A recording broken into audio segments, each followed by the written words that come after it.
Security, remove her. She's not on the list. The sentence didn't echo, it sliced, sharp and certain, cutting through the low hum of wealth and champagne inside the Billionaire Club's private entrance where velvet ropes framed who belonged and who didn't, and right there, under warm golden lights that made everything look expensive, stood Naomi Carter, still as marble, dressed in a simple black dress that didn't scream money but carried something heavier, certainty, the kind that didn't need approval. Yet around her, the whispers started. Anyway, subtle at first, then louder, bolder, like a script everyone in the room somehow knew by heart. She must have followed someone in. A man in a tailored suit muttered, not even lowering his voice, while a woman beside him let out a quiet laugh that wasn't quiet enough, and near the doorway, a phone lifted, then another, small glowing screens capturing what they thought was just another moment of someone being put in their place. But Naomi didn't react, not to the voices, not to the smirks.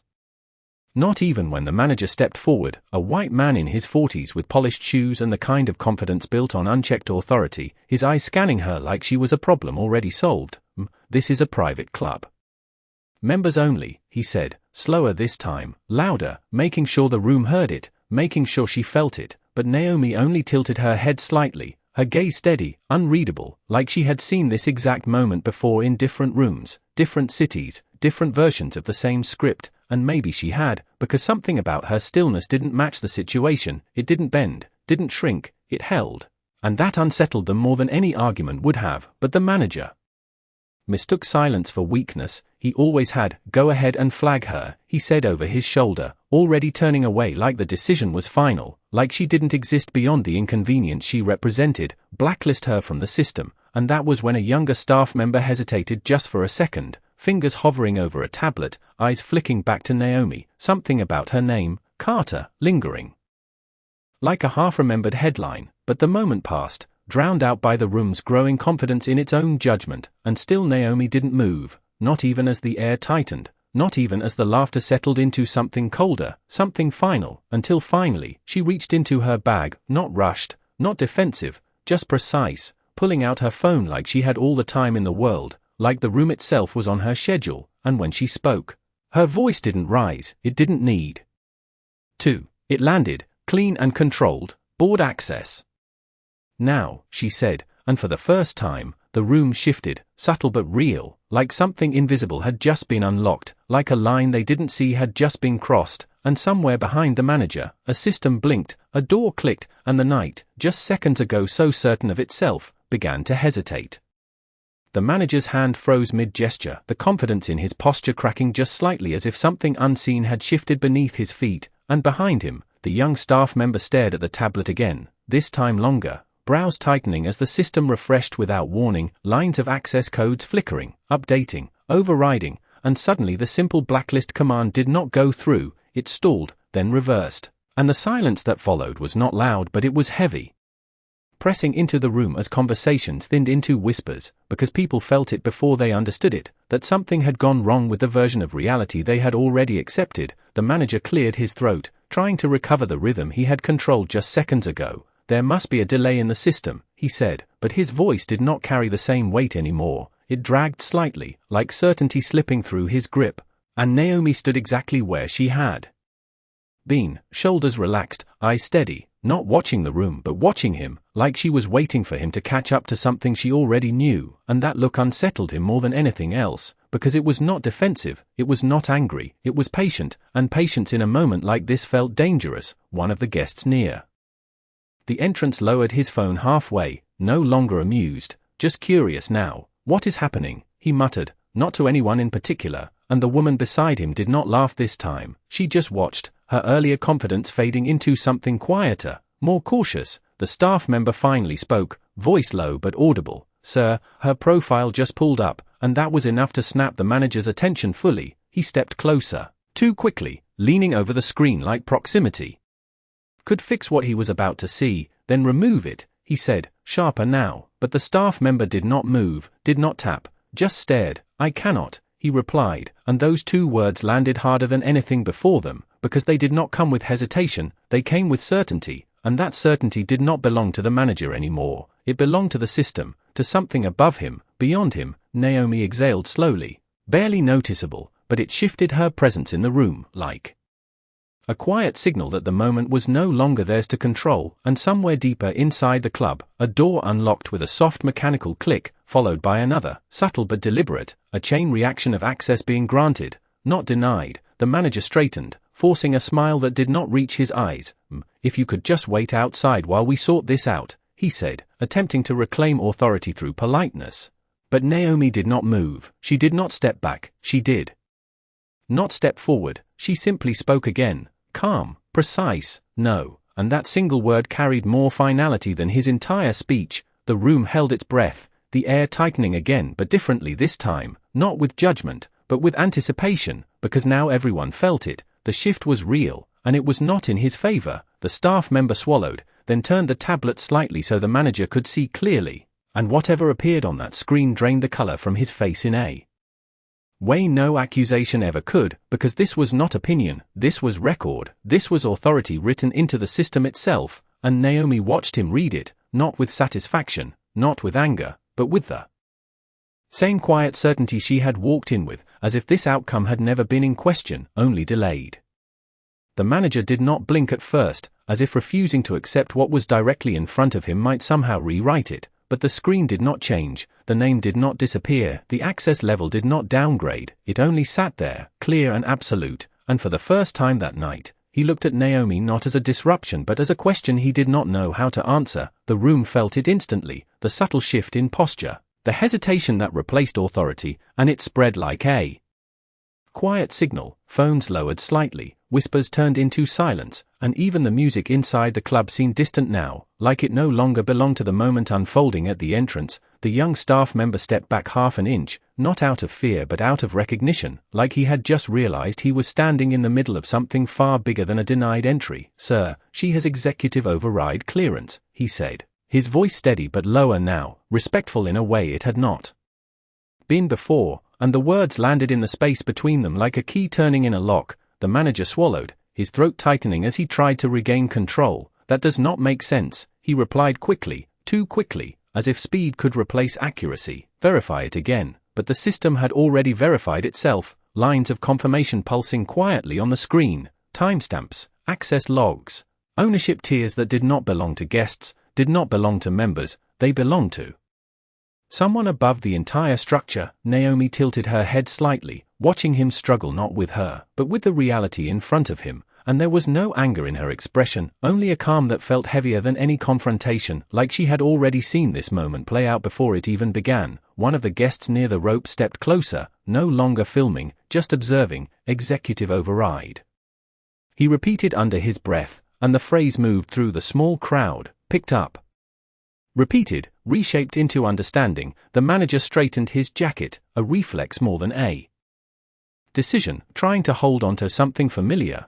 "There must be some confusion in the system," he said again, but this time the words sounded hollow, like they were meant more for himself than for her. Naomi finally took a single step forward, not aggressive, not rushed, just enough to close the distance that had once separated authority from assumption, her heels barely making a sound against the polished floor, but the effect was immediate.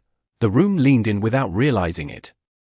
Drawn to the shift, "There is no confusion," she said, her voice even, controlled, every word placed exactly where it needed to be. "You just never expected to see my name on that level." The manager opened his mouth, then stopped, because there was nothing to correct, nothing to argue. The system had already spoken in a language he could not override. Behind him, another door inside the club unlocked, then another, a quiet cascade of access expanding outward, as if the building itself was recognizing her presence, and the staff member holding the tablet lowered it slightly, no longer needing to confirm what was already undeniable. The guests exchanged glances, the earlier confidence gone, replaced by something sharper, awareness, realization, the kind that arrives too late to undo what has already been said. And Naomi stood there, centered, composed, not claiming power, not announcing it, just allowing it to exist in full view, because she did not need to convince anyone anymore. The system had already done that for her, and now all that remained was for them to understand what that meant. The manager took a step back without realizing it, his polished confidence now replaced by calculation, the kind that comes when someone realizes the rules they relied on no longer apply, and the room felt it settle in, heavy and undeniable, as if the air itself had shifted sides. One of the guests near the entrance let out a quiet breath, not quite a laugh, not quite disbelief, just something in between. "This is not what I thought was happening," he murmured, and no one corrected him because everyone was thinking the same thing. The narrative they had accepted just minutes ago was unraveling in real time, thread by thread, and Naomi stood at the center of it, unmoved, her presence no longer questioned but studied, as if people were trying to reconcile the woman they had dismissed with the authority now unfolding around her. The manager forced a small smile, the kind meant to repair damage already done. "Ms. Carter," he said carefully, the name sounding different now, heavier. "There seems to have been a misunderstanding." But the word misunderstanding hung in the air, like a weak attempt at rewriting history, because nothing about the last few minutes had been unclear. Naomi's gaze held steady on him, not harsh, not forgiving, just exact. "No," she replied, her voice calm but final. "There was no misunderstanding, and the simplicity of it left no room for adjustment, no space for negotiation. It was not an accusation, it was a conclusion, and the manager felt it land, his posture tightening again, not with authority this time but with discomfort. Behind him, the tablet screen refreshed once more, pulling up deeper layers of access, ownership structures, internal controls that were never meant to be seen at the front door, and the young staff member inhaled slightly, eyes widening just enough to signal that what he was seeing went far beyond executive clearance. "Sir, this is owner level," he said, quieter now, almost cautious, and that phrase did not ripple through the room. It dropped, solid and heavy, like a truth too large to ignore. A woman near the velvet rope lowered her phone completely, her earlier confidence gone, replaced by something sharper, awareness edged with regret. The manager's jaw tightened, his mind racing through protocols that no longer applied, through authority that no longer held, and for the first time he looked around, not as the one in control, but as someone being watched, evaluated, the roles reversing in a way he could not stop. Naomi took another small step forward, closing the distance completely now. Not to intimidate, but to make it clear that distance had never been the real barrier. "You checked my appearance," she said evenly, each word placed with precision, "but you never checked your assumptions." The silence that followed was immediate, absolute, because there was nothing in that sentence to argue with, no escape route hidden inside it, just truth, clean and unfiltered, and somewhere inside the club, a deeper system engaged, a quiet confirmation signal passing through layers of control, recognizing her presence fully, and the manager felt it without seeing it, like the building itself had shifted allegiance. The guests exchanged glances again, but this time no one spoke, no one laughed. The energy had changed completely, no longer curious, no longer dismissive. Now it was something else entirely, something closer to respect, edged with unease, because they all understood now, not just who she was, but what they had revealed about themselves in the process. And Naomi stood there, not needing to raise her voice, not needing to explain further, because the moment had already turned, and it was not turning back.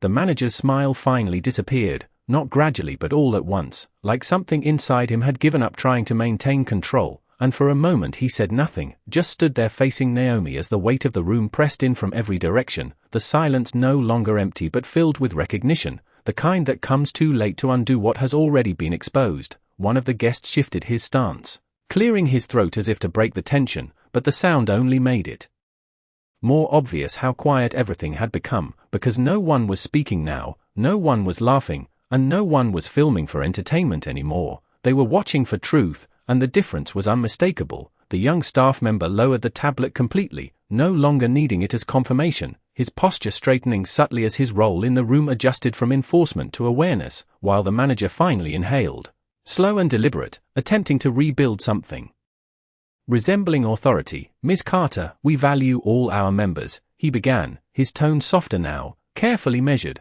but the words felt rehearsed, disconnected from the reality unfolding in front of him. Naomi did not interrupt, she did not correct him immediately, she simply listened, and that made it worse, because it forced him to hear himself, to feel the gap between what he was saying and what had actually happened. "If there has been any inconvenience," he continued, the phrase landing weakly in the air, "we can make immediate accommodations." But even as he spoke, he knew it was not enough, not for her, not for anyone watching, because this was no longer about access, it was about exposure, and Naomi let the silence stretch just long enough for that understanding to settle before she responded, her voice calm, steady, and impossible to ignore. "You are not fixing an inconvenience," she said, each word clear, deliberate. "You are reacting to a consequence," and that distinction landed harder than any accusation could have, because it stripped away the illusion of control he had been trying to rebuild. Behind him, the system updated again, deeper layers unlocking, internal alerts quietly triggering, and a notification flashed across the tablet before dimming, unseen by most but felt by those closest to it, a shift not just in access, but in authority, and the manager's eyes flickered toward it for a fraction of a second, enough to confirm what he already feared. This situation had moved beyond him entirely. A woman near the entrance folded her arms, her earlier amusement replaced by something more reflective, almost uncomfortable, as if she was replaying her own reaction from minutes ago and seeing it differently now, and Naomi remained centered, her presence no longer questioned, no longer debated, just acknowledged. The room had adjusted around her without her needing to demand it, and that was the part that unsettled them the most, because nothing about her had changed, only their perception had. The manager finally lowered his voice, stepping slightly closer but not too close, careful now in a way he had not been before. "What would you like us to do?" he asked, and the question itself marked the full reversal, because it was no longer about what he allowed, it was about what she decided. Naomi held his gaze for a moment, not rushing the answer, not filling the space unnecessarily, letting the shift complete itself fully. And when she spoke again, it was not louder, not sharper, just final. "First," she said, her tone even, controlled, "you stop deciding who belongs here based on what you think you see." The word settled into the room like a line drawn in place, not dramatic, not exaggerated, just exact, and no one moved, no one responded, because there was nothing left to argue. The system had already spoken, the moment had already turned, and now all that remained was what would happen next, not decided by the room, not influenced by the crowd, but by her. The manager nodded quickly, too quickly, as if agreeing might reverse what had already been set in motion, but the nod did not carry authority anymore. It carried compliance, and everyone in the room saw it, felt it. The shift was complete now, not loud, not dramatic, just undeniable. Naomi did not acknowledge the nod, she did not need to, because the power dynamic had already settled into its new position. And it was not temporary, it was structural. She turned slightly, her gaze moving past the manager and into the club itself, past the velvet rope, past the curated image of exclusivity, into the system that quietly ran everything behind the scenes. And when she spoke again, her voice remained calm, but it carried direction now. "Open full access logs for tonight," she said, not as a request, not as a suggestion, but as instruction, and the young staff member reacted immediately, fingers moving across the tablet without hesitation this time, because now he understood who he was responding to, and more importantly, why. The screen shifted again, pulling data from deeper within the system, timestamps, entry scans, membership tiers, everything laid out in clean, undeniable order, and Naomi watched it load, not with urgency, but with focus, like someone reviewing something that already belonged to her. The manager glanced at the screen, then away, then back again, caught between wanting to understand and not wanting to confirm what he was beginning to realize. The guests leaned in subtly, not stepping forward, but drawn in by the gravity of the moment, because now it was no longer just about her identity, it was about everything that had happened before this moment, everything that had been allowed to happen under the same assumptions, the same unchecked authority. And Naomi let that tension build, let the silence stretch just enough for the room to feel it fully before she spoke again. "Scroll," she said simply, and the staff member obeyed, the list moving, revealing patterns not meant to be obvious, entries flagged, others denied, notes attached in language that tried to sound neutral but carried something else underneath, something familiar, something repeated. And the manager shifted his weight, his discomfort no longer hidden, because now the issue was not a single mistake, it was a system, a pattern, something that extended beyond one interaction. And Naomi did not raise her voice, did not accuse, she only observed, and that made it harder to deflect. "You did not just question me," she said, her tone steady, precise. "You built a process that allows this to happen," and the words settled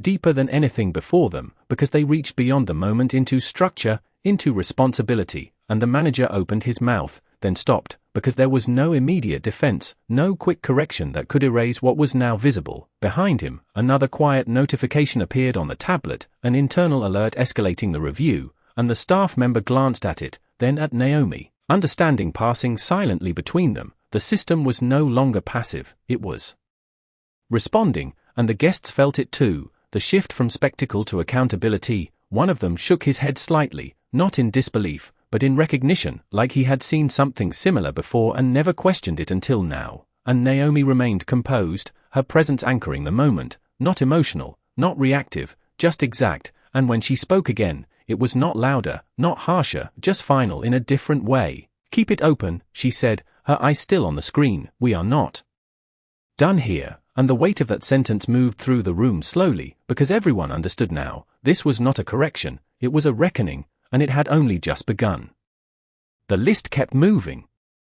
Line after line, entry after entry, and with every scroll the room seemed to tighten, not from noise but from recognition, because patterns do not need explanation when they are this clear, they reveal themselves, quietly but completely, and Naomi did not rush it, she let the system speak in its own language, timestamps stacking like evidence, notes repeating in slightly different words but carrying the same meaning, flagged appearances, denied access, subtle exclusions masked as policy, and the manager saw it now, not as isolated decisions, but as a trail, something that could not be explained away with a single apology. His jaw tightened again, but this time it was not about control, it was about realization, and that realization showed, small but visible, in the way his posture shifted, in the way he no longer met Naomi's eyes directly, while the young staff member continued scrolling, slower now, almost careful, as if he understood the weight of what he was revealing, and the guests watched in silence, no commentary, no interruption, just attention, because now they were not observing a confrontation, they were witnessing something being uncovered, something that had always been there but never fully seen. Naomi finally lifted her gaze from the screen, not away from it, but above it, taking in the room, the people, the reactions, and when she spoke again, her voice did not rise, it did not need to, it carried because the room was already listening. "Do you see it now?" she said, not pointing, not accusing, just asking, and the question landed differently than anything before, because it required acknowledgement, not defense. The manager hesitated, just for a second, but it was enough for everyone to notice, enough for the silence to deepen, and when he finally nodded, it was slower this time, heavier, not a reflex, not a strategy, but an admission, and that changed everything. Because once something is seen, it cannot be unseen. Naomi held that moment, did not interrupt it, did not rush past it, because this was where the shift became permanent, not in her authority, but in their awareness. One of the guests exhaled quietly, shaking his head, not in disbelief anymore, but in understanding, like he had just connected something he had ignored before, and another guest lowered her gaze briefly, the earlier confidence replaced by reflection, and Naomi turned slightly back toward the tablet, her expression unchanged, steady, controlled. "Continue," she said, and the staff member obeyed, scrolling further, deeper into the logs, where older entries began to surface, months back, then further, a pattern stretching across time, consistent, unbroken. And the manager's shoulders dropped just slightly, the last trace of resistance fading, because this was no longer about a moment, it was about a system that had been allowed to operate without question, and Naomi did not need to say that directly, the evidence was doing it for her, line by line, entry by entry, and when she spoke again, it was not to escalate, not to accuse, but to define. "This is what happens when assumptions become policy," she said, her tone even, almost reflective, but the weight behind it was unmistakable, and the room absorbed it fully, because now they understood, not just what had happened to her, but what had been happening all along, and Naomi stood there, centered in the middle of it, not reacting to the exposure, not celebrating it, just holding it in place, because truth, once revealed, does not need amplification, it only needs space, and she had given it exactly that. For a brief moment, Naomi did not speak, and that silence stretched longer than expected, not empty but filled with something heavier, something personal, as if the room had finally slowed down enough to let memory catch up with the present. Her eyes lowered slightly, not in hesitation but in reflection, and without shifting her posture, without breaking the control she had held from the beginning, something in her gaze changed. Subtle but undeniable, because this was not new to her, it never had been, and the room did not know it yet, but they were standing inside a moment that had been building for years. She inhaled once, slow and steady, and when she spoke again, her voice carried a different weight, not louder, not sharper, but deeper. "I was 19 the first time I stood outside a place like this," she said, and the words did not rush, they settled, each one landing with intention, same doors, same look. The guests remained still, no one interrupting, no one reacting out loud, because the shift in tone made it clear this was no longer just about tonight, The manager looked up, his expression tightening, not defensive, but uneasy, as if he was realizing this moment extended beyond his control, beyond his decisions, into something he had inherited and never questioned. Naomi continued, her voice even, but now threaded with something lived, something remembered. I had an invitation. Printed. Confirmed.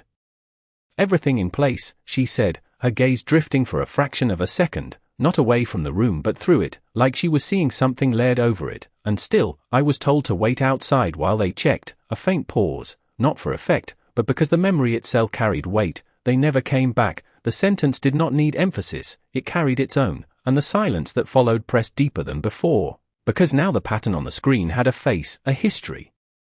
A beginning. One of the guests shifted slightly, his earlier confidence gone completely, replaced by something closer to discomfort, the kind that comes when a story starts to feel familiar in ways it should not. Naomi lifted her eyes again, fully present now, her focus returning to the room, to the people standing in front of her. I stood there for 45 minutes, she said, her tone unchanged, factual, almost detached, long enough to understand it was not about verification, and that realization hung in the air, clear, undeniable, because everyone understood what she meant without her needing to explain it further. The manager swallowed, his posture lowering just enough to show that this was no longer a professional situation. It was something else now, something personal, systemic, and Naomi did not raise her voice, did not let emotion take over. She did not need to, because the control she held was not fragile. It was built, refined, tested over time. That night, she continued, her words steady. I stopped asking for access, a small pause, just enough to let the sentence settle, and I started building it, and that line shifted the room again, not with shock, but with understanding, because now the present made sense in a way it had not before. This was not just authority, it was earned, constructed, shaped by moments like the one she had just described. The tablet screen still glowed quietly beside them, the logs still open, the evidence still visible, but now it felt different, not just like data, but like a continuation of something older, something repeated. And Naomi stood there, composed, centered, not asking for sympathy, not seeking validation, just placing truth into the space where assumptions had once lived. And no one spoke, because there was nothing left to interrupt, nothing left to dismiss, only something to understand. And for the first time that night, the room was not reacting to her presence, it was listening to it. The silence did not break when she finished speaking, it deepened, settling into the room like something that had finally found its place, and no one moved to interrupt it, because what she had just said did not ask for a response, it demanded recognition, and that recognition was already happening, quietly, across every face in the room. The manager shifted again, but this time there was no attempt to recover, no effort to reshape the moment into something manageable. He simply stood there, absorbing it, the weight of her words, the weight of the system still glowing beside him, the weight of the realization that this was not a single mistake but a continuation of something much older, something he had participated in without ever naming it. Naomi did not look at him immediately. She let the silence do its work, let the room catch up to the truth before moving forward, and when she finally turned her gaze back to the tablet, her expression returned to that same calm precision that had defined her from the beginning. Lock the logs, she said, her voice steady, controlled, and the staff member responded instantly, fingers moving across the screen, securing the records, preserving them exactly as they were, no edits, no adjustments, just truth held in place. And that action shifted the moment again, because now this was no longer just observation, it was documentation, something that would not disappear when the night ended. The manager noticed it too, his eyes narrowing slightly, not in resistance, but in understanding, because locking the logs meant accountability, not just now, but later, beyond this room, beyond this moment. One of the guests stepped back half a pace, the movement small but symbolic, as if creating distance from something he had just realized he was part of. Another guest crossed her arms, not defensively, but thoughtfully, her gaze fixed on Naomi with a new kind of attention, not curiosity anymore, but respect, edged with something else, something closer to reflection. Naomi let the system settle, let the final confirmations appear, and then she spoke again, not to explain, not to justify, but to move forward. Notify the board, she said, and the instruction landed with quiet authority, not dramatic, not loud, but absolute. The staff member hesitated for less than a second, then nodded, already initiating the process, because by now there was no question about who she was or what she could do. the system had already confirmed it, the room had already felt it, and the manager lowered his gaze briefly, a subtle acknowledgement that the situation had moved far beyond his control, far beyond his ability to contain it. Naomi finally turned fully back toward him, her posture unchanged, her presence steady, and when she spoke, her voice carried the same calm certainty, but now it held something final beneath it. "This is not about tonight," she said, her eyes fixed on his. "This is about everything that was allowed before tonight," and the distinction settled heavily, because it removed any remaining illusion that this could be resolved with a simple apology or a quick adjustment. This was not a moment to fix, it was a system to answer for, and the manager understood that now. Completely, his earlier confidence replaced by something quieter, something more honest. The room remained still, no one speaking, no one moving, because they all felt it, the shift from incident to consequence, from assumption to truth, and Naomi stood at the center of it, not raising her voice, not demanding attention, just holding it, because she no longer needed to prove anything. The system had done that, the moment had done that, and now all that remained was what came next, and everyone in the room knew it would not be small.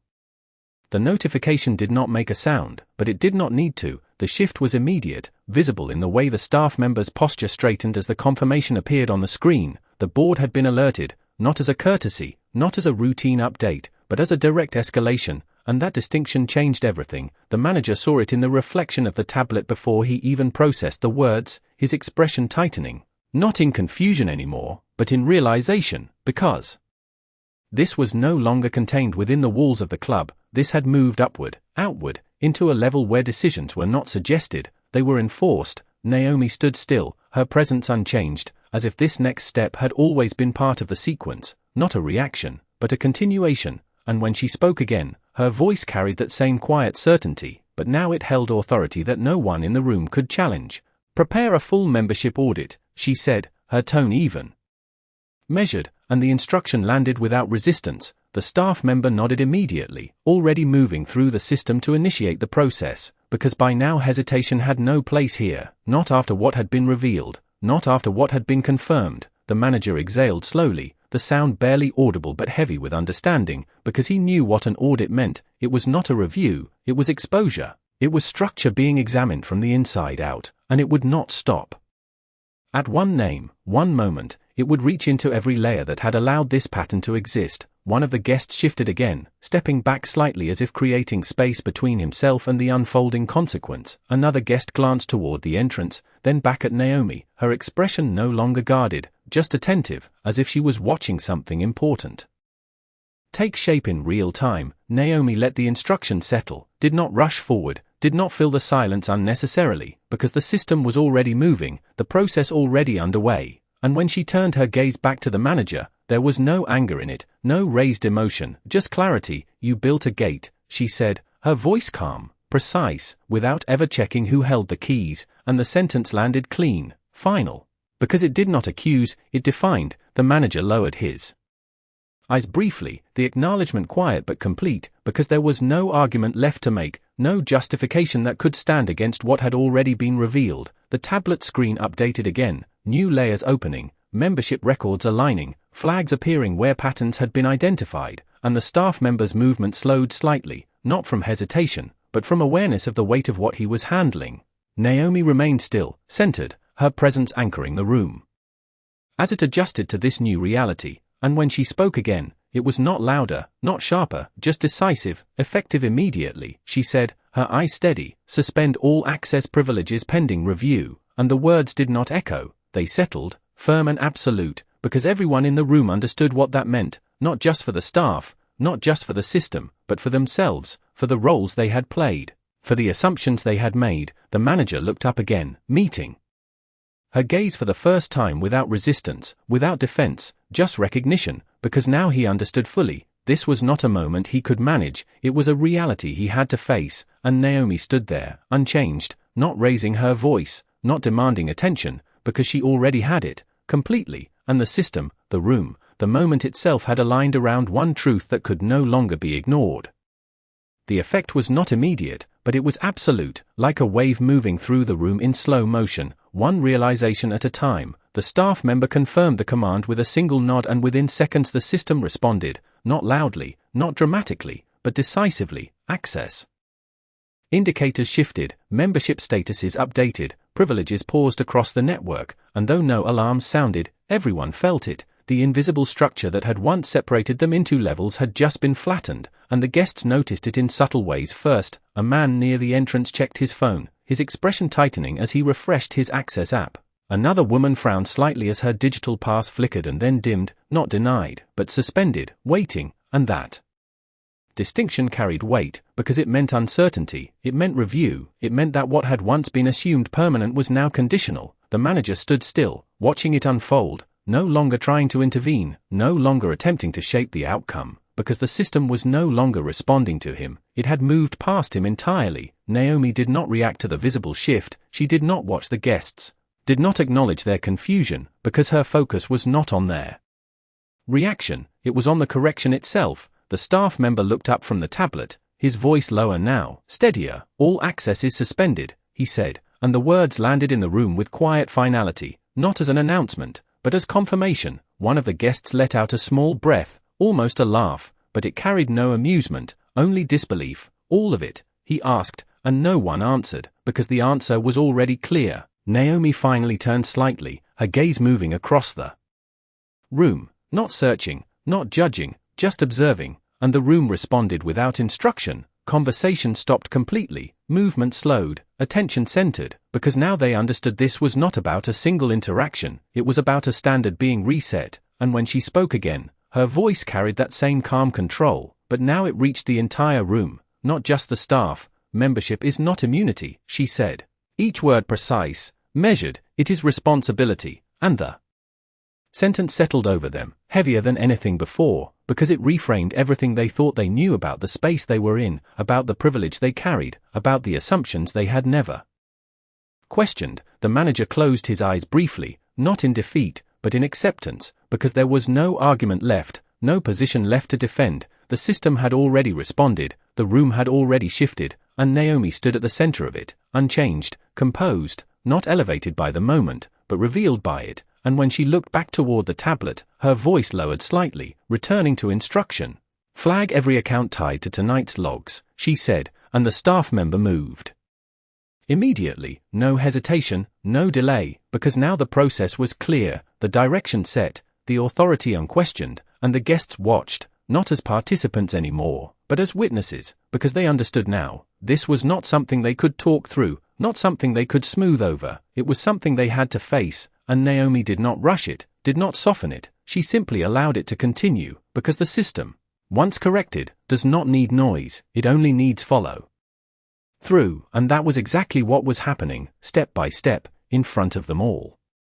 The system did not slow down, it continued, precise and methodical, each flagged account appearing one after another, each connection mapped, each decision recorded, and the weight of it settled deeper into the room, because now it was no longer abstract, it had names, it had histories, it had people standing right there watching their certainty dissolve into something else, something less stable. The staff member's hands moved steadily across the screen, executing each instruction with growing clarity, no longer uncertain, no longer reactive, but aligned with the process itself, and the manager stood beside him, silent, not directing, not correcting, just witnessing the structure he once controlled being redefined in real time. Naomi remained still, her posture unchanged, her presence constant, like a fixed point around which everything else was shifting, and when she spoke again, her voice did not rise, it did not need to, it carried because the room was already listening. "Remove discretionary overrides," she said, her tone even, deliberate, and the instruction cut deeper than the previous ones.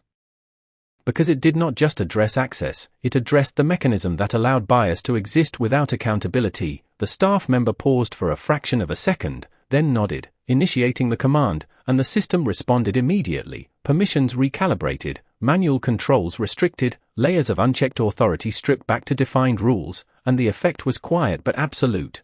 One of the guests glanced down at his phone again, his expression shifting from confusion to realization, as if he understood now that what had protected him before no longer existed in the same way. Another guest stepped back fully, creating distance not just physically but mentally, as if trying to separate herself from the moment she had participated in without thinking. Naomi let the process continue, did not rush it, did not interrupt it, because correction, real correction, required completion, not reaction, and the manager finally spoke, his voice lower than before, stripped of its earlier certainty. "This will change everything," he said, not as a challenge, not as resistance, but as acknowledgement, and Naomi turned her gaze toward him, steady, unwavering. "That is the point," she replied, her words simple, direct, and they landed with clarity that did not need explanation, because everyone in the room understood it now. This was not about restoring balance, it was about redefining it. The tablet screen dimmed slightly as the final confirmations processed, each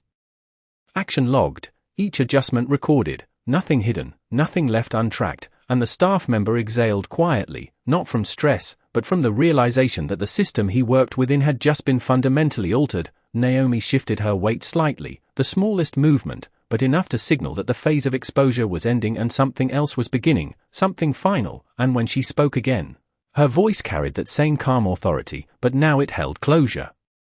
Beneath it, "Prepare termination protocols for all staff involved in tonight's incident," she said, and the words did not echo, they settled, heavy and irreversible, because there was no hesitation left in the room, no confusion about what came next. The manager did not respond immediately, not because he did not understand, but because he did, completely, and that understanding left no space for argument. The guests remained still, watching, absorbing, because they knew now, this was not just a correction, it was accountability in motion, and Naomi stood at the center of it, unchanged, composed, not reacting to the outcome, but guiding it to its conclusion, because power, real power, did not rush, it completed what it started. No one moved when she finished speaking, not immediately, because the weight of what had just been set in motion needed time to settle, and the room understood that instinctively. The staff member's hands hovered over the tablet for a brief second before continuing, executing the final sequence without hesitation. Termination protocols initiated, access credentials dissolving quietly within the system, not with noise, not with spectacle, but with precision, and the manager felt it before he saw it. The subtle shift in status, the quiet confirmation that his authority in this space had just been reduced to a record, something documented, something concluded. He did not react outwardly, did not protest, because there was nothing left to contest. The system had already spoken, and for the first time that night, he stood not as the one enforcing rules, but as someone subject to them. Naomi remained still, her presence unchanged, her expression composed, as if this outcome had never been uncertain, only delayed. The guests watched in silence, their earlier certainty replaced by something more measured, more aware, because they had witnessed the full arc of the moment, from assumption to exposure to consequence, and there was no way to unsee it now. One of them lowered his gaze,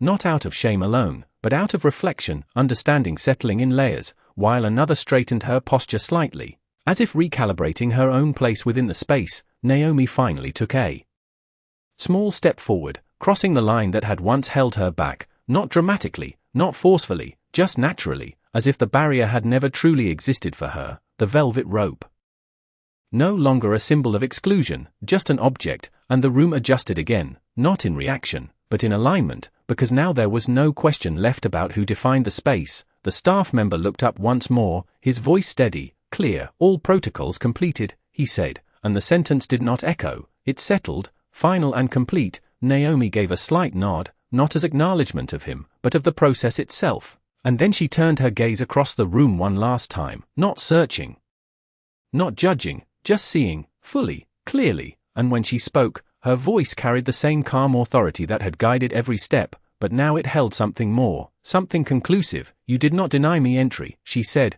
her words measured, deliberate. "You revealed the standard you were willing to accept." The sentence moved through the room slowly, because it was not about her anymore. It was about them, about what had been exposed in their actions, their silence, their assumptions, and no one interrupted, no one responded, because there was nothing left to add. The truth had already been placed exactly where it needed to be. Naomi held that moment for just a second longer, then shifted her gaze forward, toward the interior of the club, and without hesitation, without announcement, she walked in, her steps steady, unhurried, not claiming space, but occupying it fully, as if she always had. And behind her, the room remained still, not frozen, but changed, permanently, because what had happened there was not just a correction, it was a recalibration, and everyone present knew it, whether they admitted it or not. Naomi did not look back, she did not need to, because the proof was not behind her, it was already set in motion, embedded in the system, carried in the silence she left behind,